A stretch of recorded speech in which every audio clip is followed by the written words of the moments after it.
Garro, Knight of Grey. We'll be doing a little story talking and then going into a review. Chapter 1.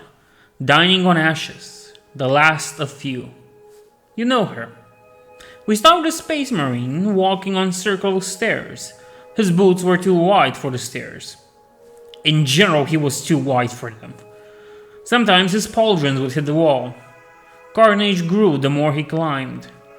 The stairs of the tower used to lead to a nest where a last cannon used to be. He reached the top and the sky was sick. Metal birds flew in the sky with their noises. The sky was owned no longer by the Imperium but by Horus Lupercal. From a former battle, only the tower remained. The Space Marine looked at the anterior 6th gate that led to the Imperial Palace, and then to Lion's Gate. He looked past Lion's Gate and saw the rear guard of the Blood Angels, commanded by Captain Raldoron. The Blood Angels and the Wisecars had held the gate, but they couldn't do it forever. They had to surrender their position to the enemy. That word really burned in the Space Marine. Enemy. He once called them brothers, before the Isstvan atrocity. Once he was part of the proud Death Guard. Not anymore. Against the wind, a swarm of plague insects flew. The traitor Mechanicum marched with the Death Guard to the Lion's Gate. Terra looked like an omen for the end of days. Something moves next to him, and he finds a blight drone eating on some dead men. He stomps it. Now we get a description about how he looked. Another Space Marine joined him, Gallor, and they exchanged a few words. Both of them were members of the Death Guard, and both were Knights Errants of Malcador the Sigillite. Well, not so much Garro now. Garro wanted to know if someone sent Gallor. I never realized how hard saying these names will be. Gallor had something to show him. Gallor took him to a little outpost that was being taken down by Blood Angels. He showed him a projector and told him a story of some men told him about holding on by themselves. Alone, just normal men. Something boosted their morale, and the projector showed Garro a woman. A woman he knew. Keeler. The saint. A saint. The saint. The saint is the saint. He knew of her. A former remembrancer that became one of the strongest voices of the Imperial truth. She also counseled him after the Isstvan atrocity. Garro decided to take her from there and get her to safety. Gallor will come too. Chapter 2. Marmax. Only truth and whispers. We go to Maed Kostagar, who changed her charge for her last gun. Not wanting to think about the deaf men, or the dead men, I guess, or, the lack of ammunition. She gathered men from different places, all a mishmash of colors, fighting with whatever weapon they had. Coming for them were the outcasts. Humans turned to chaos. A bunch of them. So much so that they wonder where they breed them.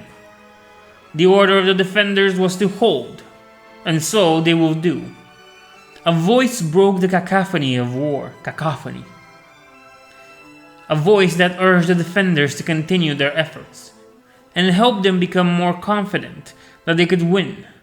They would eventually break the enemy lines and win another hard-fought battle. Euphrati Keeler came to the captain and bandaged her. Gunfire started, and the captain went to see what was happening. In the fog, they saw that battle was commenced. It was Space Marines. The captain was prepared to shoot them, but Keeler stopped her. Once the Space Marines reached them, Keeler went to greet Garro. The two Space Marines presented themselves. The captain was skeptical of them, but she trusted Keeler enough. We now go to the March of the Death Guard, with titans that created eclipses when walking. Also, Mortarion was taking some sensor spheres from his robes and smelling them. Okay. The poison from them did not affect him. Grandfather's mark does that to you, apparently. Let it all burn, he thought. barbarus and terra, and let it all be born anew, he thought. Entering Mortarion's room was a soldier, and Typhus, the traveler, whose relationship with his Primarch turned from friendly to... it's complicated. Or complex, if you wish. Mortarion learned about the attack on the Maximar Bastion failed. The soldier said that the place was protected by warriors. The soldier was useless, so Mortarion decided to eat the soldier's brain to live his memories. He saw a woman he knew, and he knew the sense of witchery. A strong one, at that. When he came back, he told Typhus what he saw. Typhus was eager to battle, but Mortarion wanted to be slow and steady. Until Typhus told him that Garro was close. Mortarion was eager of everything he could gain, the death of Garro, and the blood of the woman, and the grandfather's garden. Interval 1. These are sort of pauses into each thing. Before the Isstvan atrocity, Typhon and Mortarion discussed about Garro. What he will do. Mortarion wanted to bring him into the rebellion, but Typhon doubted he would do it. They would find Garro and toast with poison, and then went for a walk. Yeah, because that's a ritual the Death Guard used to have. They would toast with poison because their physiology let them cure it. They reached a balcony, and they saw men prepare to enter drop pods. Mortarion tried to see who Garro would be loyal to, his legion, or the Emperor. In the end, we all know that Garro picked the Emperor. Chapter 3. Duty and Love. Attack warning. Hellbrute. Maximar Bastion was big. It afforded Keeler a decently sized room. Garro talked about how they are destined by the Emperor to repeat events. A Space Marine has saved her once from an assassin sent by Horus. Garro wanted her safe, but she wouldn't be safe until Horus died. There's a mention of Kirill's Cinderman, which, that could take her place, but she rebukes it that he has a different path. You'll see what path he took starting in March on this channel. Or you can already see it now depending on the time you're watching this. Nevertheless, Garro wants her to leave the Bastion and be safe somewhere else. She refuses. This continues for a bit, quite a bit, and they discuss Garro saving her and that being the only way she lived the heresy. And, the only way she will live the heresy. But alarms sounded. The traitors were back. Kostagar saw the Death Guard were coming, and they were endless. Titans and heavy weapons waiting for when they will be needed. This will be a war of attrition.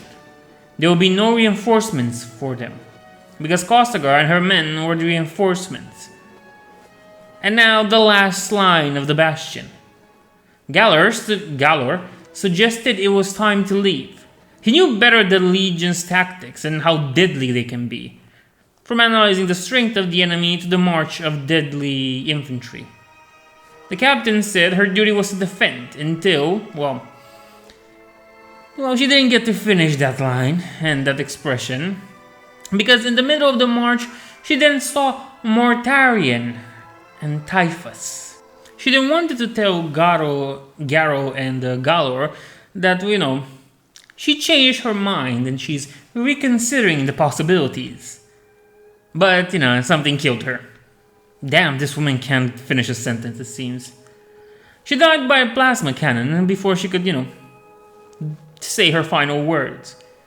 Galor and Garro were fast on their feet, and they saw the captain's killer to be something. A bloated dreadnought. Venerable was no longer a word that could be used for him.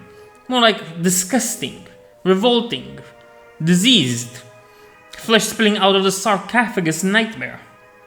Garro recognized it as a Hellbrute. A new commander was appointed by the Knight Errant, out of the merit of being the most stable one at the moment.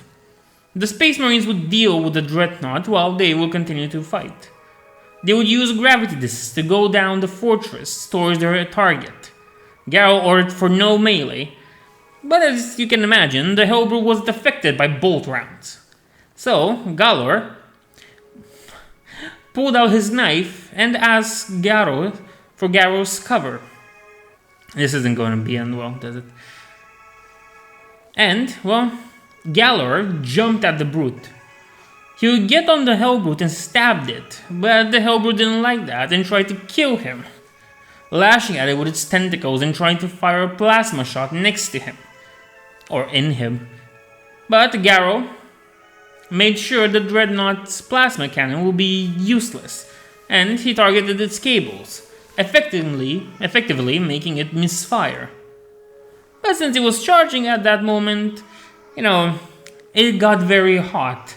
So of course the Hellbrute would use what remained of its weapons to burn Gallor. In response, the Space Marine threw crack grenades in it. Before they could kill both of them, Garro saved his battle brother, and the Dreadnought was gone. Chapter 4. The Fate We Choose, No Turning Back, and the Challenge. Gallor was healing from his wounds at an improvised medikit. He could heal himself given time, but they didn't have that luxury. Time was a precious resource, especially with Mortarion's plan. Gallor woke up and saw his damaged gear. Garro commented that it almost turned him into a coffin. Gallor took a moment to assess the situation. His armor was too damaged, and the next assault will be the one that breaks through. They discussed the nature of religion, of the god emperor. Then, Gallor tells him the awful truth. With Keller's inspiration, everyone there will die. And Mortarion won't leave them alive, either. Garro thought about what the assassin he killed told him, how he will die. Well, he started to wonder if it was finally the time. Garro told his brother to take the men and Keller and leave. He would stand alone against Mortarion and the Death Guard. The other Space Marine didn't agree with that, and they have a discussion about how Garro takes, rash decisions. Like the flight of the Einstein. Oh, also he takes selfish decisions at that. Flight of the Einstein also included in this example. He never stopped to think if the 70 he saved agreed with him. The other Space Marine thought they could have stopped the fall of their legion, but Garro told him it was too late to change what Typhus and that bastard Erebus did. Book says it, not me, okay? But you know what? Screw it. I agree with Garro on this one. Erebus is a bastard. Some more talking, Garro gives a reluctant copy of his Lectitio Divinatus to the other Space Marine. Keller comes in, and they couldn't sense her for some reason, like she teleported there. They have a talk about how she felt she lost her purpose, and Garro found his thanks to her. He makes one final salute with the other Space Marine and then leaves. But an interesting sound was in, the fire of war. Nothing. The Death Guard's guns have stopped firing. And this was a frightening prospect. From his vessel, Mortarion heard the cracks of the Moxmar bastion under fire. They would lose the bastion inch by inch. The Primarch took pleasure in destroying his father's creations. He looked at his men, some blessed with mutations. They waited for his sign, but a figure in grey armor was coming at them. All guns were pointing at him. A hold fire order was given. Typhus wanted him dead, but Mortarion didn't, because he knew who it was. The figure screamed Mortarion's name, and he called him a traitor. Mortarion responded that he didn't betray anything.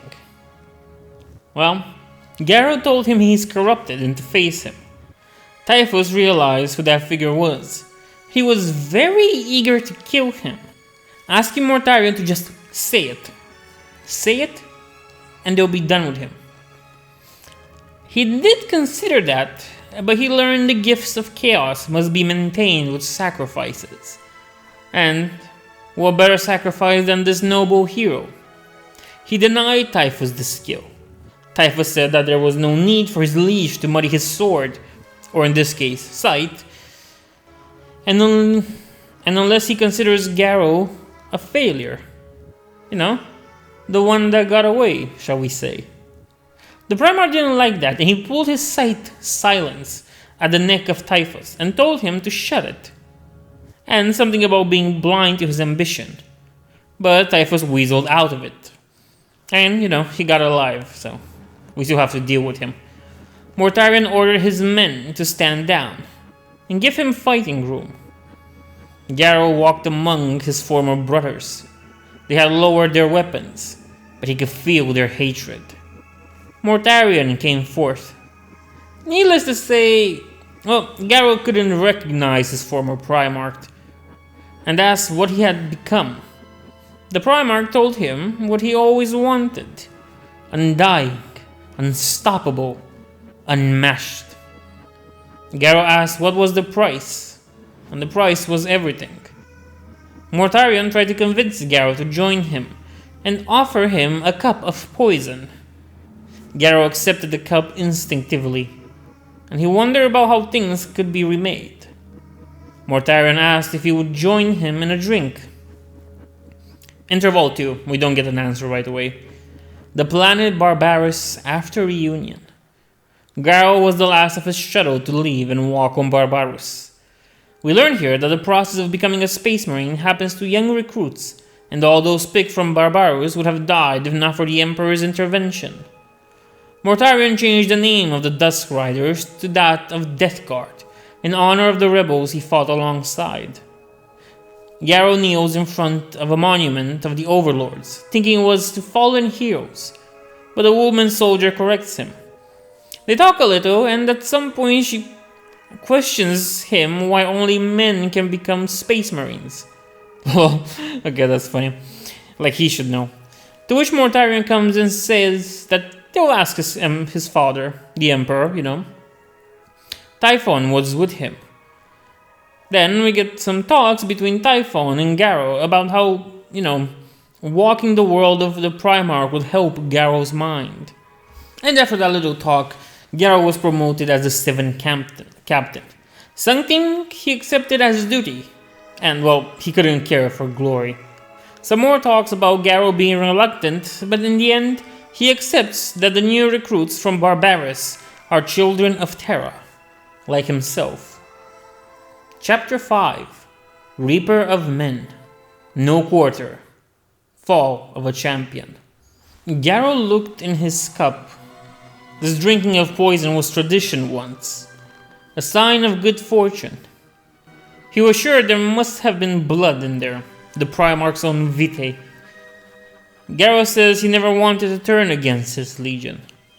Mortarion tries to convince him of Nurgle's ways. Garro learned they are but pawns in greater plays, despite where Mortarion thinks that, he's forging his own destiny. Garro throws a cup and its contents. The Primarch drinks his and tells him he doesn't know what he rejected. But when you see your former battle brothers turn into abominations, you can understand why Garro responded that he does. Mortarion wanted to offer him a quick death for old time's sake, but Garro wouldn't take it, pulling his own sword out. The Primarch accepted the battle. Next comes their battle, a clash of metal, an explosion, if you will. Garro had never fought something like Mortarion before. He did fight in Adeptus Custodes, but the lessons he learned then did little to help him here. Their battle turned to a ranged one once the Primarch used a lantern gun to vaporize Garro, but he managed to escape it and shoot his bolter at the Primarch.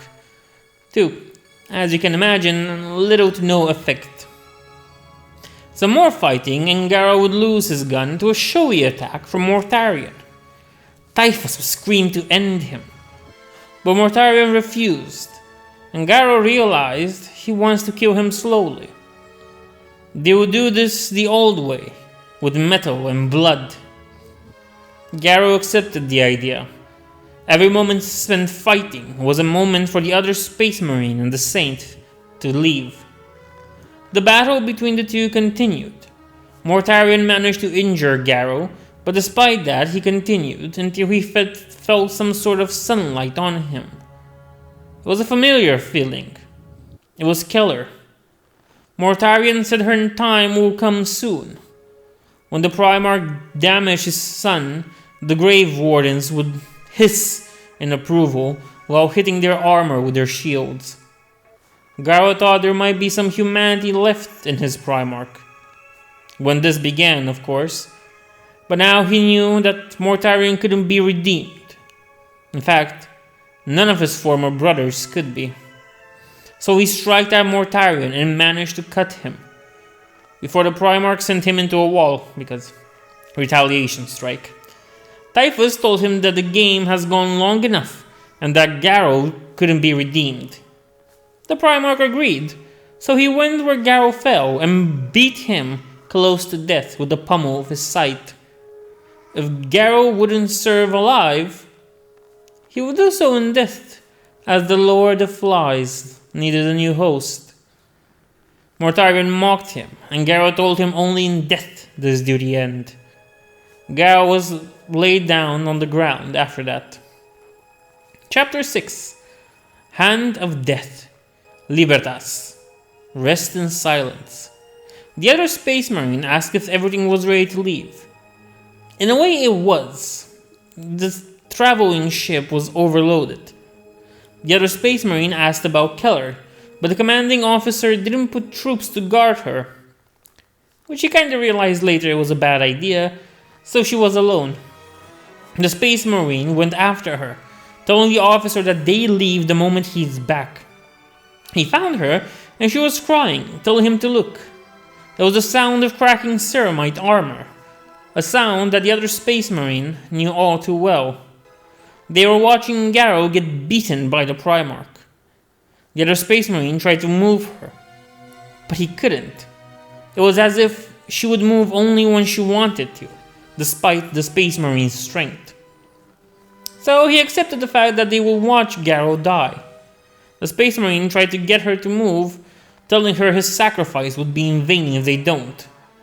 But she had a different idea, while looking at the Imperial Palace. Garro was on the ground, filled with immense pain. Mortarion was prepared to make him perish. He wanted to shout defiance in front of his Gene-sire, but he didn't have the strength to. Keeler's voice came, saying no, shouting defiance to the Primarch. Garro could raise, he could move, and he felt stronger. Keeler was the conduit for something far greater than the both of them. Mortarion took a step back, and then another, angry at what he saw, yelling, "You cannot resist me!" Garro responded, "I can. I will. I must."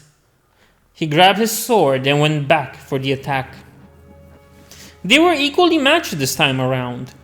Mortarion tried to give a no-use speech about how Garro betrayed him.